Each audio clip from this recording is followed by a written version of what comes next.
বৈদিক পঞ্জিকা অনুসারে বৈশাখ মাসের শুক্লপক্ষের একাদশী তিথি ৭ই মে সকাল ১০টা ১৯ মিনিটে শুরু হবে। আর এই তারিখটি পরের দিন ৮ই মে দুপুর ১২টা ২৯ মিনিটে শেষ হবে।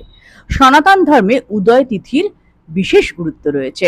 এমন পরিস্থিতিতে ৮ই মে মোহিনী একাদশী পালিত হবে।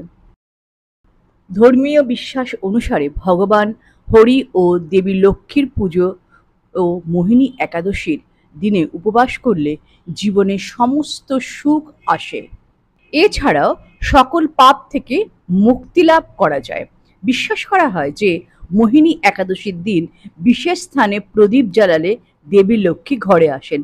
এছাড়াও ইতিবাচক শক্তি বয়ে নিয়ে আসে। সনাতন ধর্মে তুলসী গাছকে পুজো করা হয়। ধর্মীয় বিশ্বাস অনুসারে মা তুলসীর পুজো করলে আর্থিক লাভের সম্ভাবনা তৈরি হয়।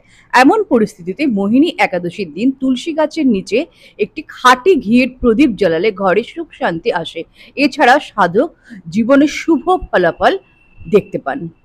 আর্থিক সংকট থেকে মুক্তি পেতে মোহিনী একাদশীর দিন বাড়ির প্রধান প্রবেশদ্বারে দেশি ঘি বা তেলের প্রদীপ জ্বালান। অবশ্যই প্রদীপটি মাটির হতে হবে। বিশ্বাস করা হয় যে এই প্রতিকার করলে নেতিবাচক শক্তি দূর হয় এবং ঘরে সুখ সমৃদ্ধি ও শান্তি আসে। এছাড়াও আপনি আর্থিক সংকটের সমস্যা থেকে মুক্তি পাবেন। মোহিনী একাদশীর দিন সকালে স্নান করার পর সূর্যদেবকে অর্ঘ্য প্রদান করুন।